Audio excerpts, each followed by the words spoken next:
My own father told me I would never make money. He delivered that curse at the family's glittering Christmas dinner.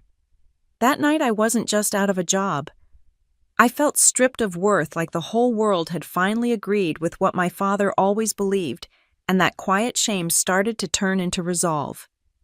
This is the story of how I took the $75,000 he thought was pixie dust, secretly built a company worth $25 billion, and delivered the ultimate corporate takeover right back on his mahogany desk exactly 5 years later on Christmas Day.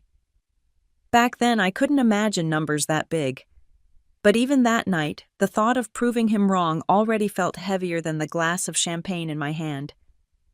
I wasn't just here for the annual Christmas dinner.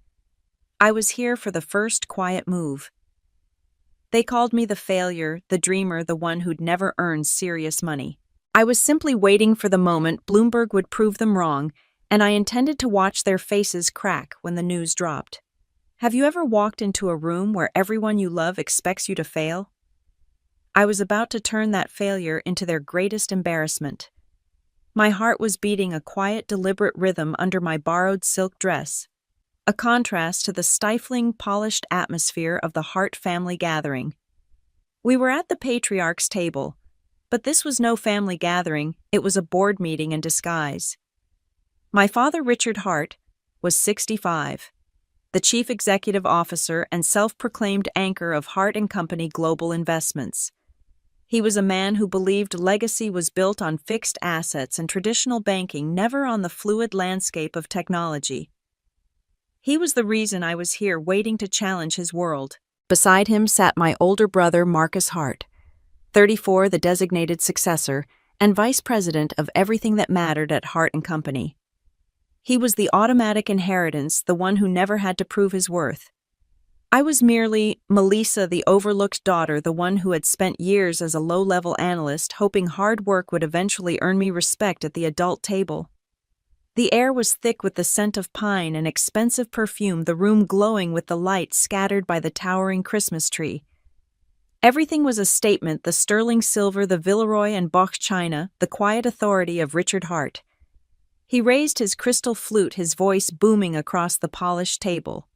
"A toast," he declared, "to Marcus for guiding Hart & Company to its most stable stock performance this quarter. That is what real money looks like, folks, predictable, tangible." Everyone clapped. Marcus offered a practiced, superior smile that didn't quite reach his eyes. My mother, Eleanor, gave me a small, placating smile, telling me to just be polite. Then Richard's eyes found mine. The smile vanished from his face, replaced by a patronizing sigh. "And of course," he continued, his tone switching from celebration to belittlement, "we have Melissa, our little tech startup enthusiast." A sudden heat rushed up my neck. I had briefly told him about my project Synergy X, the automated intelligence algorithm, an open ledger trading platform I had been building secretly. "It's not a hobby, Dad," I said calmly, trying to maintain the professional tone I used in actual boardrooms. "It's an automated intelligence algorithm that's showing strong potential." Richard let out a booming, condescending laugh that silenced the table and demanded the attention of every guest. "Oh, Melissa, sweetheart, you must understand that ideas are cheap. We deal in investment and stability. You're dabbling in decentralized finance pixie dust." He set his glass down, the click against the silver loud and final. Then he delivered the humiliation I knew was coming, the line that fueled my every long day and short night since. "You are a bright girl, Melissa. Go teach. Go do charity. But you will never make money from those digital fantasies. You simply do not have the family's business sense. You lack the legacy gene." The laughter that followed was polite, uncomfortable, but complicit. It sealed the injustice. A surge of cold, focused anger replaced the dull ache of the old betrayal. I excused myself, claiming a need for fresh air, and retreated to Richard's private library, a room of dark wood and even darker secrets. My eyes fell on the second smaller Christmas tree, and then on the mahogany desk. There, nestled amongst the neat piles of financial reports, was a thick, cream-colored envelope bearing the Hart & Company Human Resources stamp. I knew what it was. I had known for 3 months, but seeing the formal dismissal made my hand tremble. It was my official termination letter, effective immediately. The listed reason, restructuring and potential conflict of interest. They hadn't just slighted me publicly, they had systematically excluded me from my own life, firing me just before Christmas so they wouldn't have to deal with the fallout. The door creaked open. Marcus strolled in, holding 2 glasses of scotch. He stopped short, seeing the open envelope in my hand. "Ah, you found your gift," he said, taking a sip, his satisfaction unconcealed. "A hard lesson, but necessary. Dad thinks you were a toxic family risk with those amateur startup ideas." "Conflict of interest?" I asked, my voice barely a whisper. "You knew, didn't you?" He shrugged, the self-importance shining in his eyes. "Someone needs to protect the legacy. You were just wasting time, Melissa. You had to go. You're not a chief executive officer. You're a distraction." I looked at him, at the person who was supposed to be my brother. The betrayal was complete. I folded the letter neatly and tucked it into my clutch. "Thank you, Marcus," I said, a dangerous composure settling in my voice. "You've been very clear about your feelings. You just confirmed my motivation." I left the mansion immediately, driving back to my cramped apartment in Queens. The humiliation was over. The anger was not. I pulled out my phone and looked at the $75,000 from my grandmother's tiny will, the money meant for my student loans. I dialed Alex Collins, my partner. "Forget the loans, Alex," I said, staring at the twinkling lights of the city. "That money is our investment. We are going all in on Synergy X. And next time they see me, the news won't be coming from the Hart & Company Global Investments Public Relations Department. It will be from Bloomberg." The night I drove away from the Hamptons mansion, the initial numbness wore off, replaced by a razor-edge clarity. His words still echoed in my mind, a ghost of a curse I needed to exorcise with code and capital. I wasn't just unemployed. I was released. My father, Richard Hart, had done me the greatest favor, severing the cord of loyalty and false hope that had bound me to Hart & Company Global Investments. I had $75,000, the small inheritance from my grandmother's will, which was meant to be my student loan debt relief. Now that money was my single bullet, my seed investment in payback. I immediately moved out of my Queens apartment and into a rundown, unheated studio in a warehouse district of Brooklyn, closer to where the real startup energy was happening. I called it my monk phase. Those nights blurred together, shame turning into code into something that might one day speak for me. I was working 16-hour days, often sleeping 4 hours a night on a futon near my monitors. I was cutting corners everywhere, even negotiating my electricity bill. Something the daughter of Richard Hart never should have had to do. But every pinch of poverty felt like necessary fuel. Every time the radiator coughed or the cold crept into my fingers, I heard his laugh again, polished, dismissive, echoing like glass against glass. I knew I couldn't build this alone. Synergy X was too complex, resting on cutting-edge automated intelligence and open ledger architecture that needed a genius-level programmer. That's where Alex Collins came in. I had met Alex briefly during my time at Hart & Company. He was a programming talent who had pitched his decentralized finance concept to Richard Hart, only to be dismissed out of the office. His words still echoed in Alex, too. "Too risky, no real assets, you will never make money with that." When I called Alex, he was teaching online coding classes, his talent wasted by the Wall Street establishment. "I have the seed funding and the business insight," I told him, skipping the pleasantries. "And I have the greatest motivation. Richard Hart just fired me on Christmas and told me I was worthless. Are you in?" Alex didn't hesitate. He saw the fire in my eyes, the shared injustice we both carried from the traditional finance world. We became partners, united by a singular desire to prove the old guard wrong.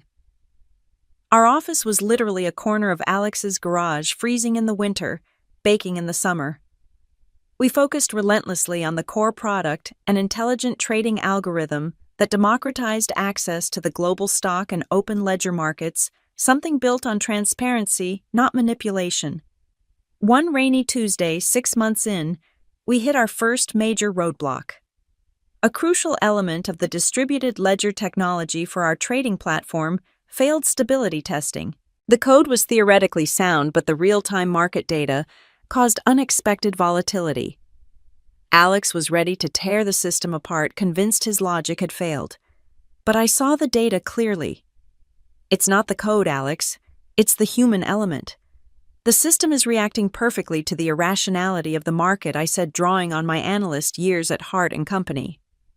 We spent the next 48 hours tweaking the algorithm, using my proprietary insight into client psychology to model irrational, high-frequency human trading, forcing the automated intelligence to anticipate failure.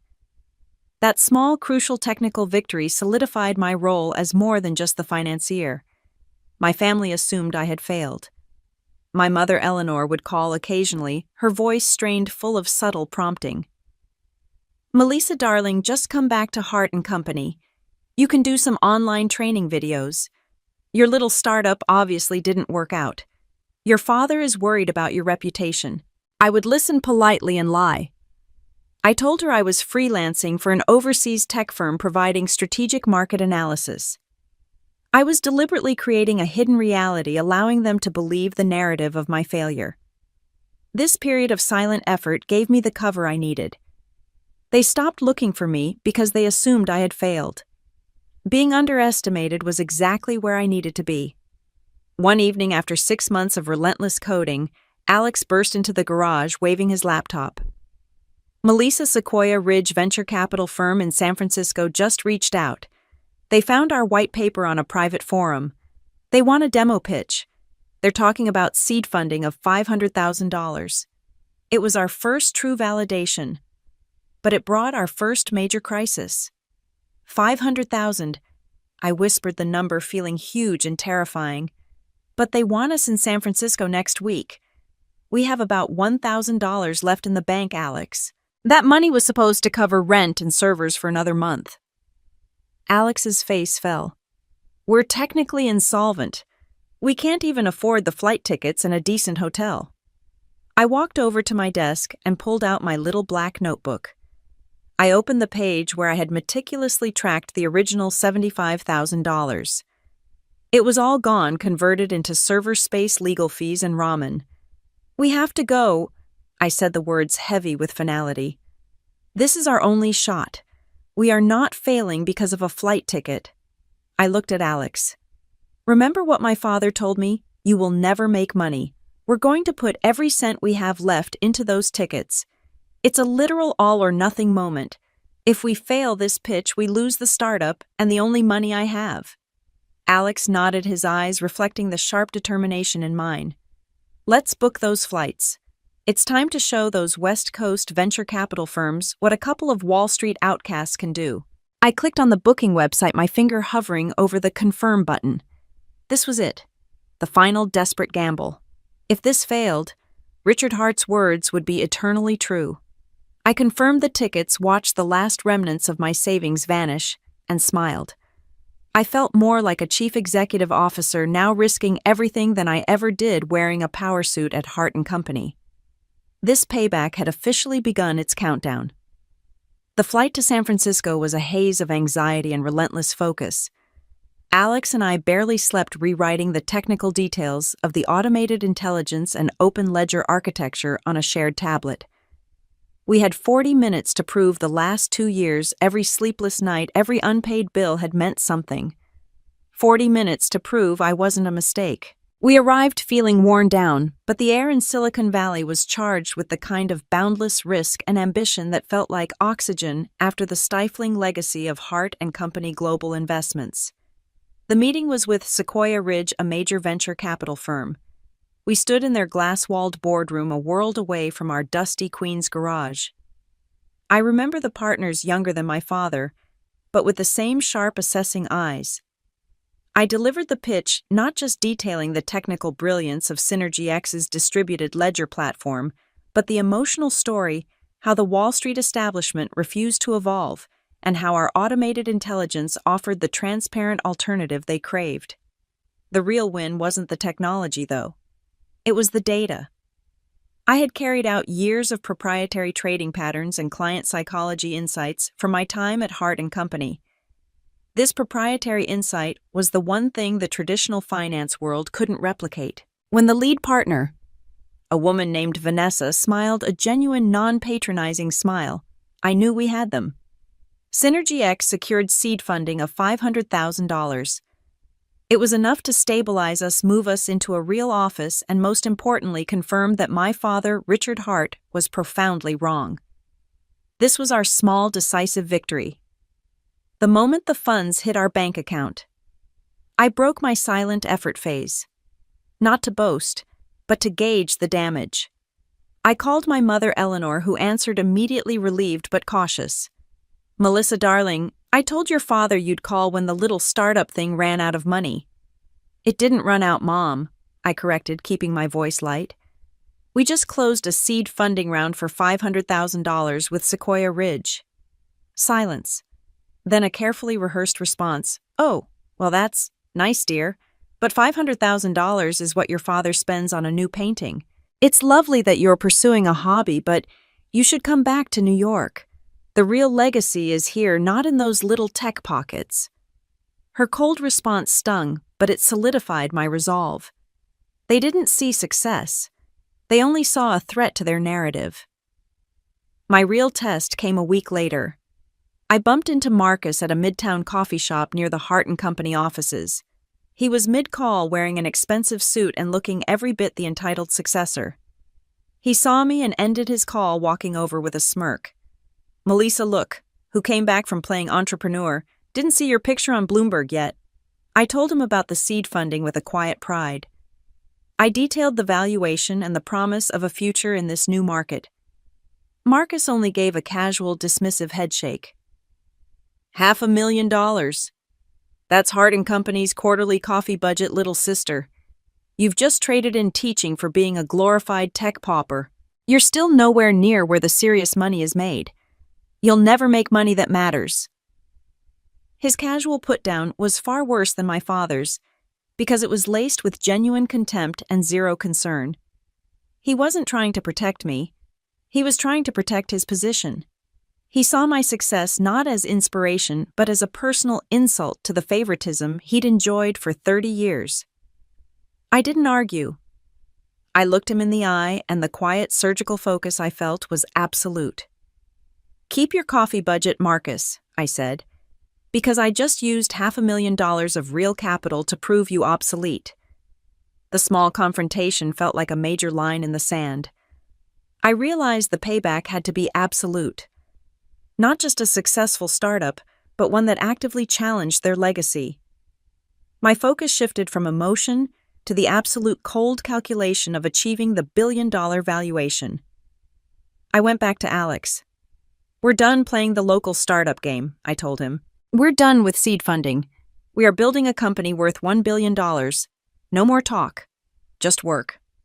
We moved out of the garage and into a tiny, legitimate office space in Long Island City. The target was set the Series A round. The purpose was absolute: to earn enough money to become a legitimate existential threat to my father's throne. My life became a loop: coffee pitch decks, the hum of servers, and the metallic taste of fear every time an investor blinked too long at a number. This round was critical. We needed the cash infusion to scale and hire a development team to turn the startup from a proof of concept into a genuine market-ready challenge. The cramped office and the relentless schedule were taxing, but the internal pressure was the worst.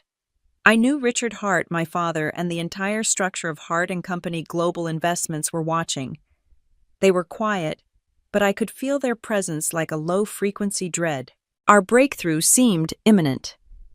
Atlantic Ventures, a prestigious venture capital firm known for backing successful disruptors, had signaled strong interest. Their lead partner, Mark, was excited by our valuation projections and the transparency of our decentralized finance solution. We were days away from signing the term sheet for the full $5 million.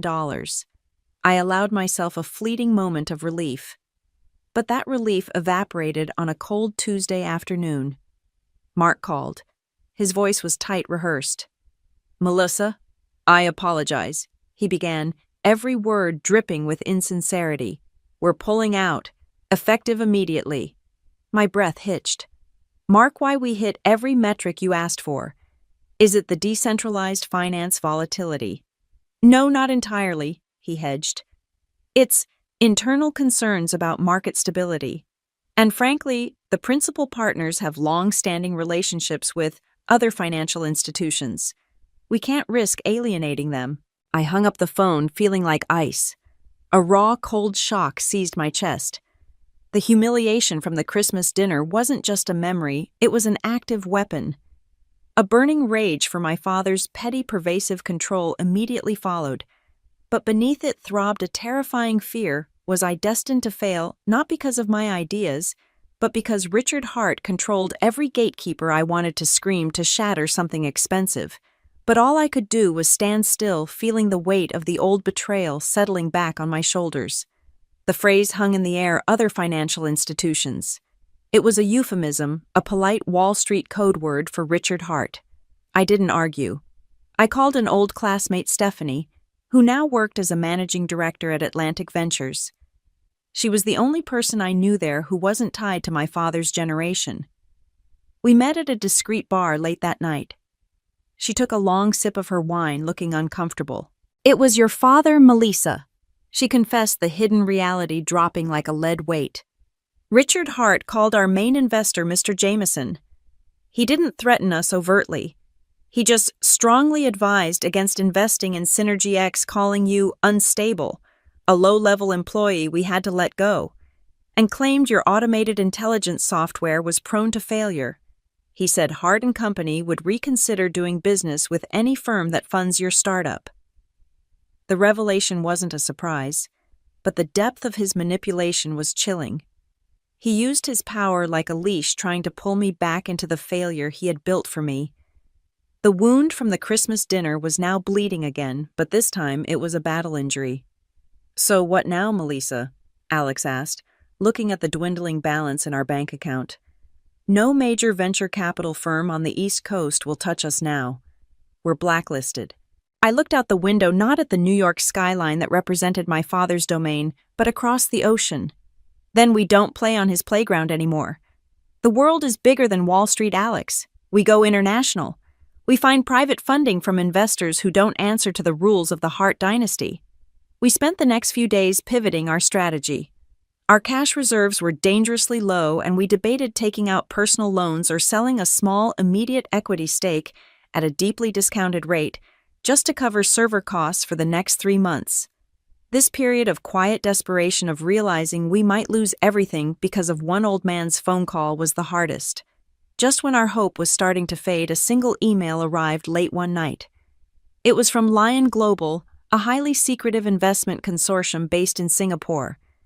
They expressed interest in Synergy X's technology. The email wasn't just about Series A. It was an aggressive, unsolicited offer to merge Series A and Series B, injecting a massive $30 million into our company immediately. The valuation was incredible, but then came the catch. The subject line stated one clear, non-negotiable condition: Melissa must relocate the company and live in Singapore for at least 2 years. The move was necessary to avoid any legal challenge or manipulation from the U.S. financial establishment, specifically Hart & Company Global Investments. I stared at the screen, the number $30 million glowing like a beacon. Leaving New York, leaving my life, leaving the immediate vicinity of my enemies, it felt like a massive sacrifice. But the move would put me beyond Richard Hart's reach, allowing Synergy X to grow unhindered. I looked at Alex. "Singapore it is," I said, a dangerous smile spreading across my face. "It's time for the prodigal daughter to become the ghost." I dreamed of the day Bloomberg would say my name, and I'd watch the pride drain from their faces like color from a dying photograph. The heat of Singapore hit me like a physical force, a stark, humid contrast to the cold, structured environment of New York.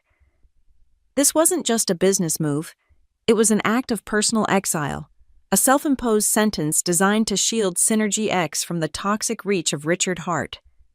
We had $30 million from Lion Global, but the price was 2 years of near-absolute silence. I shed the identity of Melissa Hart, the dismissed daughter of Hart & Company Global Investments, and became Melissa Hart, the focused chief executive officer of a rising startup. The change was total. Our office was in a sleek, anonymous tower far removed from the gossip of Wall Street. My days were consumed by scaling the automated intelligence and open ledger platform, refining the distributed ledger architecture, and managing the aggressive user growth that the Lion Global funding demanded. 6 months into the move, we encountered a crucial issue. The regulatory framework in Southeast Asia was complex and fragmented. Our platform, designed for the aggressive U.S. market, was hitting legal hurdles in multiple jurisdictions simultaneously. This wasn't a coding problem. It was a pure chief executive officer challenge. I spent weeks leading cross-border legal teams, negotiating with 3 different financial regulators, and successfully pivoting our platform to adopt a flexible region-specific application programming interface. For the first time, I felt like a true chief executive officer navigating pure political power rather than code. It proved I could run a multi-million-dollar business without the shadow of my father's firm. A year in, we faced a volatile currency crisis in 2 key Asian markets. The rapid fluctuation threatened to liquidate a significant portion of our retail client base overnight. It was a crisis designed to expose the fragility of open ledger systems. While Alex and the tech team scrambled for a technical fix, I mobilized our regional sales teams and deployed a sophisticated real-time risk mitigation strategy, leveraging my old Wall Street insight to predict and hedge against the governmental responses. It was a brutal 72-hour period, but we emerged not only unscathed, but with a reputation for rock-solid stability. That crisis solidified my place as the strategic anchor of SynergyX, proving my worth was beyond coding or fundraising. It was pure market dominance. I allowed myself only minimal contact with the family. My mother, Eleanor, would call every few months, always stressed, her voice straining to uphold the family appearance. "Melissa, darling, how is that little tech job working out? You should really think about coming home. Your father says Hart & Company is so stable he could use your organizational skills." The attempts at prompting me home were clumsy. They had clearly decided that my prolonged absence was proof that my startup had failed, and that I was too ashamed to admit it. Marcus would occasionally post self-satisfied updates on social media showcasing his expensive golf trips and bragging about Hart & Company's stock performance, always emphasizing tradition over volatility. Their legacy was built on their own lack of awareness. They had completely forgotten my secret agenda. One evening, I made the mistake of calling my father Richard Hart on his 67th birthday. I missed him, or rather, I missed the idea of a father. He answered, audibly annoyed by the interruption to his dinner. "Melissa, where are you calling from? The connection sounds odd." "Singapore, Dad. I just wanted to wish you a happy birthday." He chuckled, a dry, dismissive sound that brought me right back to the Hamptons dining room. "Singapore? Still playing your global games, are you? You know Marcus is talking about buying a yacht this year. He understands where the money flows. You're always chasing those risky new markets. When are you going to stop with the startup nonsense and find some stability?" I hung up shortly after. His slight was no longer a wound, but a whetstone sharpening my edge. He was still living in the past, measuring success by the rigid, outdated rules of his own making. He was so focused on Marcus and the failing legacy that he failed to notice the global financial market shifting entirely beneath his feet. My desire for payback matured here in the East. It was no longer about hurting him. It was about demonstrating that his entire worldview was obsolete. My payback had become reclamation. I wasn't fighting for a seat at his table. I was building an entirely new, bigger table, one that would render him irrelevant. My focus shifted from just earning money to achieving an unassailable valuation, one that would make the NASDAQ sit up and take notice. 2 years flew by. SynergyX became a force. Our automated intelligence platform dominated the global retail investment sector, pulling users away from conventional brokers like Hart & Company and into our transparent tech ecosystem. We now had 500 employees globally and technology that far surpassed anything the old guard had even dreamed of. Then came the email. Alex rushed into my office, waving his phone, his face a mixture of excitement and disbelief. Melissa Atlantic Ventures, the same venture capital firm that pulled out of our Series A because of your father, they just sent an aggressive email. They're tracking our growth, and they want back in. They want to lead our Series C round. They're talking about a valuation approaching $1 billion. I took a slow, deep breath, the humidity of Singapore suddenly feeling like an invigorating force. Atlantic Ventures, huh? They finally realized they chose the wrong heart. This is huge, Melissa. It proves we won. Not yet, Alex. I corrected, a cold smile forming. Winning isn't just about the money or the valuation. It's about ensuring the right people witness the moment of their failure. I composed my response to Atlantic Ventures. It was brief and professional. I accepted their offer to lead the Series C and set the official valuation at $750 million, but I added one crucial condition. The pitch meeting will not be held in Singapore or San Francisco, I wrote. It will be held in New York, in Manhattan, and I require confirmation that Richard Hart is fully aware of Atlantic Ventures' new investment focus. I want him to know his blacklisting attempt didn't just fail. It created a rival worth $750 million. I leaned back in my chair, looking out at the glittering, defiant skyline of Singapore. The time for the silent effort phase was over. The ghost was coming home, and the payback would be delivered right back on Wall Street. The moment the wheels of the private jet touched down at Teterboro, I felt the sharp, exhilarating pull of New York, my enemy territory, and now my personal arena. I wasn't the defeated employee who had fled 2 years earlier. I was the chief executive officer of a company valued at $750 million. I had traded my Brooklyn studio for a sleek, glass-walled apartment in Manhattan, close enough to see the fixed authority of the Wall Street towers, including the one that housed Hart & Company Global Investments. My return was not announced, but it was inevitable. I had come back for one purpose: to complete the Series C funding round and ensure my father, Richard Hart, received the news not through gossip, but through official, undeniable market action. The first meeting was the crucial test. I met with Atlantic Ventures, the same venture capital firm that Richard Hart had manipulated into pulling out of our Series A round. The tension in their boardroom was palpable. The partners, older suited and now incredibly respectful, were all there. They weren't just apologizing, they were eagerly hoping for a piece of the action. Mark, the partner who had called me 2 years ago with the polite excuse, led the presentation. Melissa, we are profoundly impressed by Synergy X's growth trajectory. The automated intelligence platform and its dominance in the decentralized finance market are frankly revolutionary. We project your valuation will comfortably cross the $1 billion mark within the next 18 months. I listened, maintaining a cold professional silence. I let the numbers and their eagerness speak for my worth. When it came time to negotiate, I dictated the terms with surgical precision. The power dynamics had completely reversed. They were no longer the gatekeepers. They were supplicants, hoping to ride my wave. They signed the term sheet for the Series C round, and I secured another $750 million in funding, sealing our place as a major industry player. As I left the Atlantic Ventures high-rise, I made a calculated detour. The building was right next door to Hart & Company Global Investments. I deliberately strode through their lobby, my chief technology officer Alex trailing slightly behind me. I stopped ostensibly to check my phone right in front of the marble plaque bearing the Hart name. I knew exactly who would see me. Mrs. Peterson, the executive assistant to the chief financial officer, a notorious source of gossip, was walking by. Our eyes met. Her expression went from mild interest to utter shock.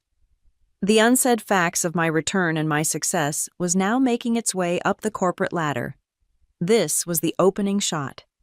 The predictable call came 30 minutes later during my ride back to the Manhattan apartment. It was my mother, Eleanor, her voice thin and high-pitched with panic. Melissa, you're here. Why didn't you tell us Mrs. Peterson just called your father hysterical? She says you look established, and that you were leaving the Atlantic Ventures building. Why were you there? Her panic was a small, satisfying hum in the back of my mind, confirming the exact ripple I intended to cause. I remained detached. Mom, I'm back for a few meetings. I'm providing strategic market analysis for a global investment firm. Atlantic Ventures is interested in expanding their portfolio. I can't discuss the details, confidentiality, you understand. I used Richard Hart's own business jargon against her. Market analysis. Oh, thank goodness. Your father was worried you were still doing that tech startup thing. He said any rival to Hart and Company would be handled swiftly. Please, darling, come to dinner. We need to talk about the family legacy. She was attempting a frantic nudge to draw me back under their sphere of control. I'm very busy, Mom. I'll see what I can do for dinner. I'm afraid my schedule is dictated by market hours now. I hung up feeling a powerful sense of victory. I was no longer fighting them. I was floating above them. Later that evening, Alex and I celebrated with a quiet toast. This moment, more than the Series C funding, felt like the final step. He showed me a news alert. The alert discussed the massive Series C round for an unnamed tech disruptor, citing sources familiar with Atlantic Ventures. The market was already buzzing about Synergy X. But then came the unexpected information that shifts the entire playing field. Alex handed me his laptop. Look at this, an anonymous leak from an internal server at Hart & Company. The document was a confidential financial report stamped with, "For Chief Executive Officer, eyes only." It clearly detailed a staggering multi-million-dollar loss stemming from a bad stock trade, a major failure in risk management. The name attached to the decision, Marcus Hart. The company was quietly losing significant funds, and Marcus's overconfidence had accelerated their downfall. I stared at the screen, the data confirming my suspicions. Marcus, the successor, was dismantling the legacy from the inside. The initial public offering must be timed perfectly, I said, my voice cold and steady. We won't just float to a high valuation. We'll use our market entry to capitalize on their weakness. We'll time our payback with their public exposure. The final step was confirming the source of the leak. Alex managed to trace the email. It came from a disgruntled mid-level manager who had been fired, a victim of Marcus's incompetence. I smiled. Even their own people were turning against them. The final countdown had truly begun. The instant I validated the internal Hart & Company documents showing Marcus's catastrophic multi-million-dollar stock mistake, the game changed. This was no longer just about personal payback. This was about capitalizing on a structural weakness that threatened their entire legacy. Marcus, the successor, was inadvertently dismantling the kingdom from within, and my job was simply to time the fall. The document confirmed that Hart & Company's financial position was shaky, maintained only by the public appearances Richard Hart meticulously crafted. 3 days after my return, the expected summons arrived, a stiff email from my father's executive assistant requesting my presence for a confidential business lunch at the Century Club, a sacred Wall Street institution, and precisely the kind of setting designed to re-establish his authority. I walked into the wood-paneled, hushed dining room with the calm of a calculated operator. The air here was thick with old money and quiet authority. The lighting meticulously dimmed to hide the aging leather and the aging men within. Richard Hart stood offering a stiff professional handshake, not a hug. The only sounds were the distant, muffled clink of silver and the low, self-important murmur of legacy deals being conducted in hushed tones. It felt less like a restaurant and more like an exclusive clubhouse defined by its own inertia. He was wearing his armor, a Savile Row suit, a mask of control, but the lines around his eyes were deeper. The patriarch was struggling. "Melissa," he began, ignoring the fact that I was the chief executive officer of a significant company and attempting to treat me like a prodigal child. "I'm proud of your little software firm. I told you ideas are cheap, but tech is buzzing. I wanted to hear about your growth strategy." He was fishing clumsily, trying to extract information about our funding without admitting his firm was losing money. I maintained a calculated professional distance, offering vague philosophical answers. My growth strategy. Dad is centered on market disruption and honest valuation. I replied, sipping my water. It's about building a legacy based on the product, not just on manipulation of client sentiment. He flinched. The word manipulation hit its target. He quickly switched tactics, playing the age card, the sentiment card. Look, I'm 67 years old. I've built this firm for the family. We've weathered storms before, but the market is volatile. It's important that family sticks together, don't you think? I think competence sticks together, I countered. You always taught me that money respects only stability and numbers. And frankly, the traditional Wall Street model feels unstable. He was about to retort when the doors swung open and Marcus strolled in late and loud, radiating false confidence. Sorry, Dad got held up with a client, Marcus announced, pulling up a chair and ignoring me initially. He quickly glanced at me. Melissa. Back from the jungle. Still selling that decentralized finance software. We're all trying to figure out if you're a competitor or just a persistent amateur. We just closed our Series C. Marcus, I said, my voice utterly flat. I'm no longer an amateur. Marcus let out a dismissive sound loud enough to draw glances. Series C? Good for you. That's maybe a tiny percentage of Hart & Company's Q1 revenue. You should sell your stock before the little startup bubble bursts. That open ledger noise is just noise. His attempt at dismissal was desperate. He didn't understand the market, and his sheer insecurity was obvious. He was focused on money and stock prices, but knew nothing of the underlying technology that was already rendering his job irrelevant. Richard Hart intervened sharply. Marcus, stop. Melissa, listen. We have an acute short-term liquidity need, a result of some poor investment choices by management. We need a capital injection quietly before the end of the year. The confrontation had reached its peak. He was openly admitting his weakness, something I knew he would never do unless the company's survival was at stake. We need a significant cash infusion to cover the stock losses before the Bloomberg reporters get wind of it. Richard confessed, his voice barely above a whisper, a quiet tremor in his hand giving away his control. Do you know any venture capital firms? Serious firms, Melissa, who are looking to invest in a stable traditional institution like ours? This was the trap. I knew the truth. Atlantic Ventures was eager to throw more money at my $750 million company. But Richard Hart was asking for help to save his firm from the exact mistake Marcus had made. Atlantic Ventures. I mused, pretending to consider it. They are entirely focused on high-growth tech right now, Dad. I hear they're fully booked through next year, especially with disruptive startup investment. I delivered the lie calmly, watching the last flicker of hope fade from his eyes. He didn't connect the dots, still unable to conceive that I was the very disruptor Atlantic Ventures was investing in. I can't help you, Dad, I said, standing up. My focus is on my own firm. You always taught me never mistake sentiment for sound business practice. Enjoy your holiday. I left them sitting there, two defeated men, clinging to a struggling firm. The moment I stepped out of the club, my phone buzzed with the ultimate confirmation from Alex.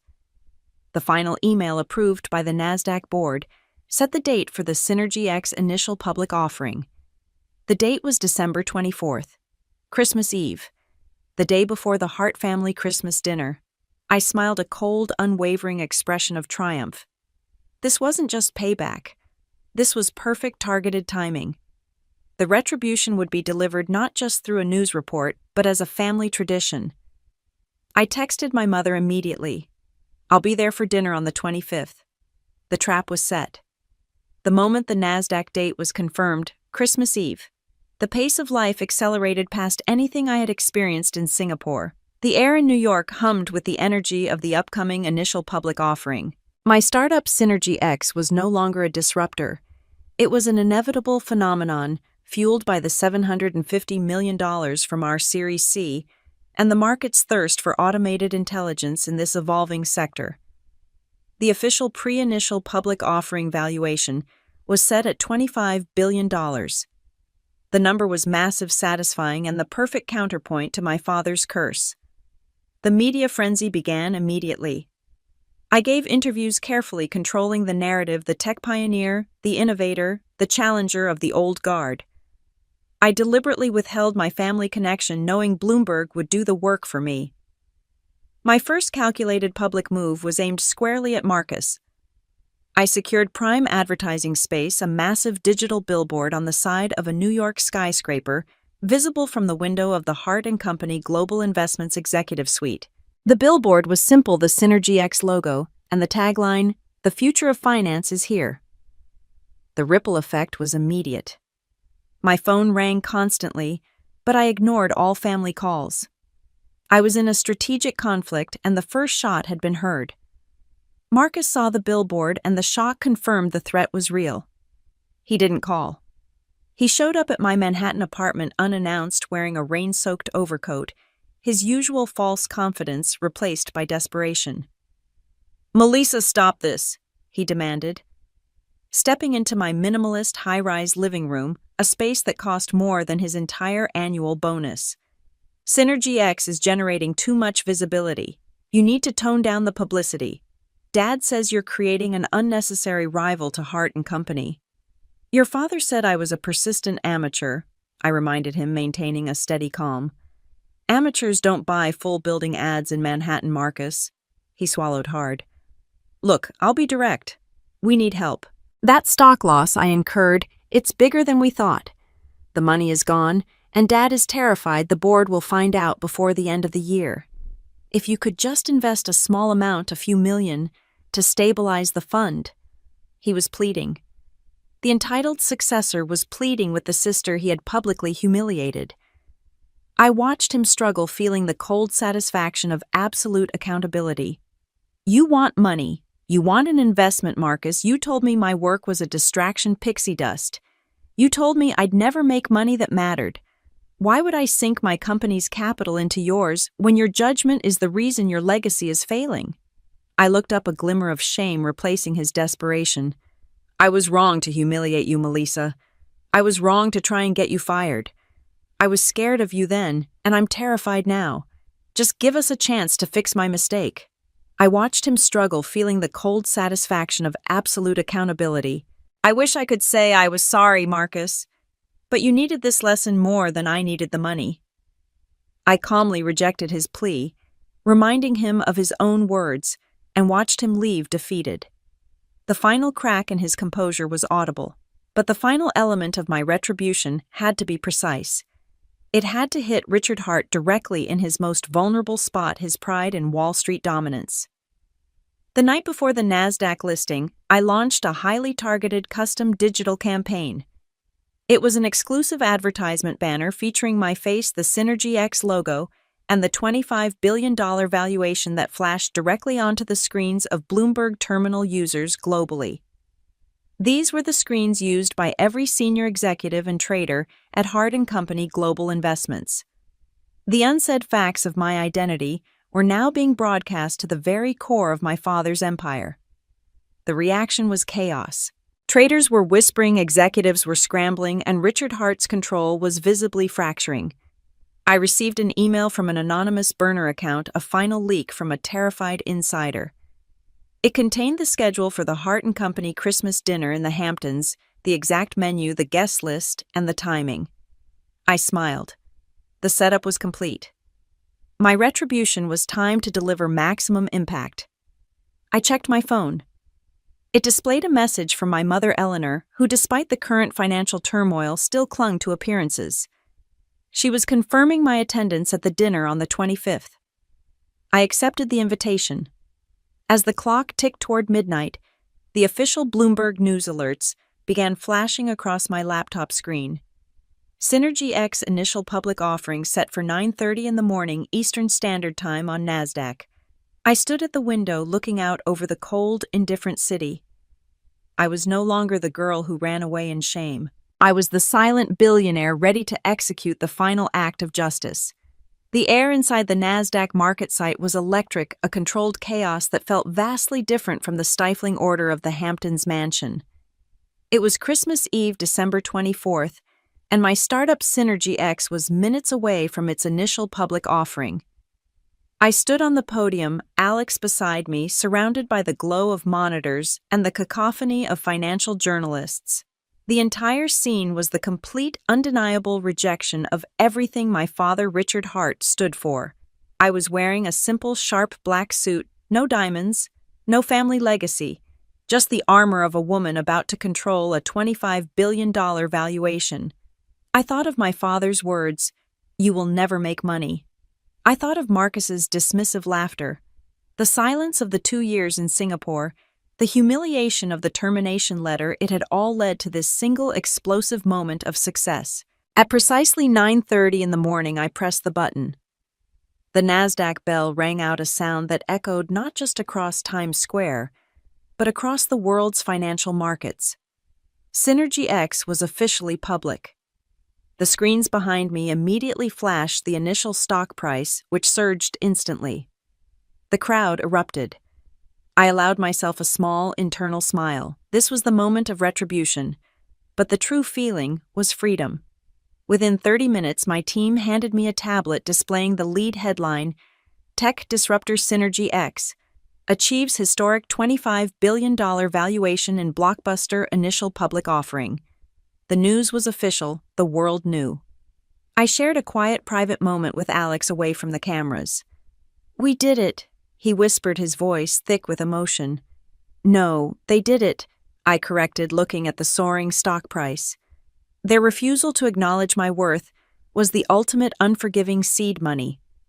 We just executed the business plan. What?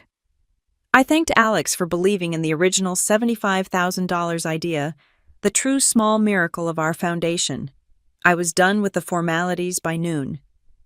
The final setup, the perfect dramatic flourish, had to be deployed. I had already purchased the massive high-definition television. I instructed the delivery team to install it immediately in the Hart family dining room, ensuring it was tuned to the Bloomberg news channel. This wasn't a gift. It was a mechanism of silent warning. The Christmas Eve phone call came as I was being driven back to Manhattan. It was Richard Hart, but his voice was completely devoid of its usual booming authority. It was quiet, cautious, even tinged with a desperate attempt at respect. "Melissa," he began, "your mother and we saw the Bloomberg reports. Your valuation. It's tremendous. I never thought, I am proud of you." The word proud was a tool wielded too late. He was trying to reclaim the legacy he had disowned. "Thank you, Dad," I replied, my voice cool. "I'm glad my little startup finally reached a number you can comprehend." "We want you at dinner tomorrow," he pressed. "We've had a difficult year and we need family. We need to talk about," he struggled for the right word, "partnership, not payback." "I'll see you tomorrow," I said simply, accepting the invitation. I would attend not as a daughter, but as the woman holding all the power. I had one final reflective thought as I prepared for the silent vigil of the night. I pulled out the old termination letter and glanced at my watch. The final stock exchange closing bell was minutes away. The value of Synergy X was soaring. The value of Hart & Company was quietly dropping. The scale had truly tipped. I looked at my reflection, the woman who controlled $25 billion. I whispered to the glass, "The show starts now." The retribution was no longer mine. It was the market's, and I was merely the messenger. The atmosphere inside the Hamptons mansion on Christmas Day was visually flawless, but emotionally fractured. My mother, Eleanor, had outdone herself with the decorations, garlands draped across every surface, scented candles burning, and the dining room table set with the precise legacy silverware. But the perfection was brittle. Richard Hart and Marcus were standing near the fireplace, attempting to project confidence, but their eyes constantly darted towards me, assessing the scale of the financial power I now wielded. I arrived precisely on time, dressed not in the demure style of the old Melissa, but in quiet, powerful elegance, a statement of a woman controlling $25 billion. The greetings were strained.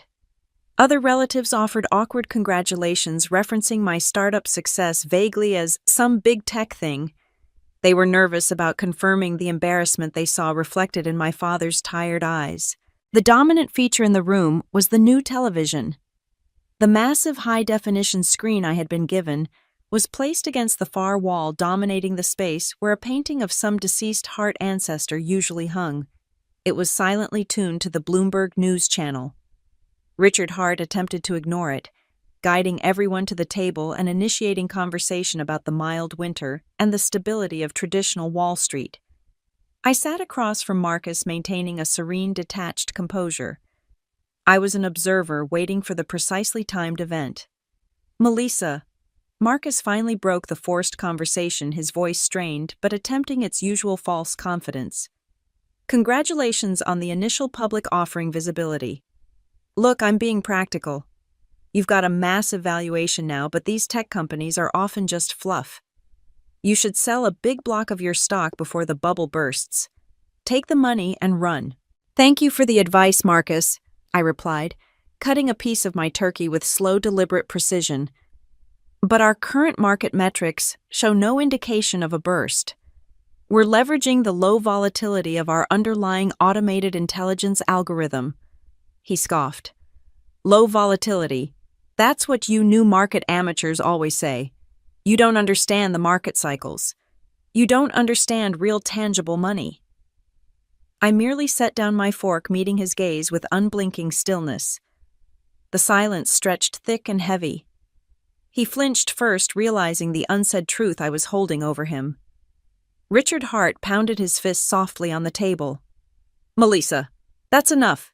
This is Christmas, not a conflict," he boomed, though his voice lacked conviction. Before I could reply, the room's tense silence was abruptly shattered by a jarring synthesized chime from the new television. "Breaking news." The familiar authoritative voice of the Bloomberg news anchor, Mark Stevens, cut through the ambient classical music. The entire family tableau froze, their eyes drawn unwillingly to the screen. Richard Hart glared at the TV, furious at the interruption. The headline graphic flashed across the bottom of the screen: Synergy X acquisition rumors. Mark Stevens. The anchor continued, his voice crisp. "The unprecedented success of the Synergy X initial public offering, now valued at $25 billion, is not the only story. Sources familiar with the transaction indicate that the firm, led by its groundbreaking Chief Executive Officer Melissa Hart, is utilizing its massive cash reserves for a targeted strategic acquisition of distressed legacy financial assets." Eleanor gasped, her hands flying to her mouth. Marcus stood halfway out of his chair, staring in horror. Then came the precise, brutal detail. "Our sources confirm the immediate target is a substantial, highly leveraged block of Hart & Company global investment stock, effectively making Synergy X the single largest shareholder in the troubled investment firm. This move is widely viewed as a decisive tech takeover of a fading Wall Street legacy." A sharp, audible crack cut through the stillness as Eleanor dropped her crystal wine glass. The wine spread across the white linen tablecloth like spilled blood, mirroring the downfall of their house. Richard Hart slowly rose from his chair. His face was a mask of utter disbelief, the color draining entirely from his cheeks. He pointed a trembling finger at the television, then swung it toward me. You did this. You planned this retribution. You used that money to destroy your own family's legacy." His voice shook, echoing the deepest betrayal. I remained seated, completely calm, meeting his terrified gaze. I did not raise my voice. "No, Dad," I said, my voice steady, delivering the final line of my narrative. "You told me I'd never make money. I just proved you wrong." The sudden chaotic silence in the dining room was broken only by the dripping sound of wine hitting the rug, evidence of my mother's shattered crystal glass. Richard Hart stood, his face a landscape of disbelief and rage, convinced he was witnessing an organized, malicious act of retribution. "I don't know what you are," he spat, his voice trembling as he pointed towards the Bloomberg screen, which now showed Synergy X stock surging. "But you will not destroy 30 years of the Hart legacy. Stop the acquisition now, Melissa. I'm your father." I pushed my chair back slowly and deliberately and walked toward the library, the room where I had found my termination letter. He followed me, leaving the rest of the family frozen at the dinner table. This was the final, inevitable confrontation. You talk about legacy, Dad. I began turning to face him under the dim, expensive lighting. You destroyed my legacy 5 years ago on Christmas Day. You didn't just fire me, you slighted me to prevent any Wall Street venture capital firm from giving me money. I detailed every act of manipulation, the damaging claims to Atlantic Ventures to derail my Series A, the public humiliation at the dinner table, and the quiet betrayal that fueled my departure. You didn't want a successor, Dad. You wanted a reflection of Marcus. You wanted control, and you convinced yourself that your own daughter would never make money because your outdated rules said she couldn't. The door creaked open. Marcus stood there no longer arrogant but pale and defeated. He saw the endgame. Melissa. Marcus muttered, his eyes on the floor. I know I was wrong. I was afraid you would expose my own insecurity about the job. I made that stock trade mistake because I was trying to prove I was worthy of the legacy. He looked up, his eyes glassy. Please don't financially ruin him. Just take the board seats. He can't handle losing everything. I looked at my brother, seeing not the bully, but the hollow man the legacy had created. I felt a small, detached flicker of empathy, but no mercy for the company itself. I won't stop the acquisition, Marcus, I stated.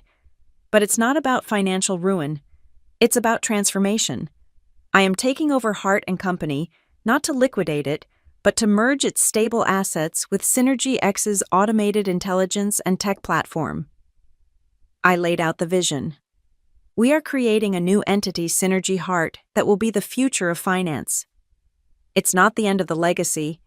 It's the start of one based on competence and innovation, not favoritism and manipulation. Richard Hart sank onto the leather sofa, defeated. The fight drained out of him, replaced by a devastating, visible humility. He was witnessing the obsolescence of his entire career. He looked at me, his eyes full of devastating realization. You're right, he finally whispered, his voice trembling with the devastating realization. I was wrong, Melissa. You are the only one of us who truly knows how to make money. You are the chief executive officer I always should have been proud of. His admission, the definitive acknowledgement of my worth, and his failure, was the only retribution I truly needed. I stood over him. I'm offering you and Mother a very comfortable retirement, Dad. You can remain the emeritus founder, attend galas, and talk about the historic merger. But your power is gone. And Marcus? I looked at my brother. You will have to find your own path. There is no place for you in the new firm until you earn your own worth. Marcus nodded, accepting the sentence. It was harsh, but fair.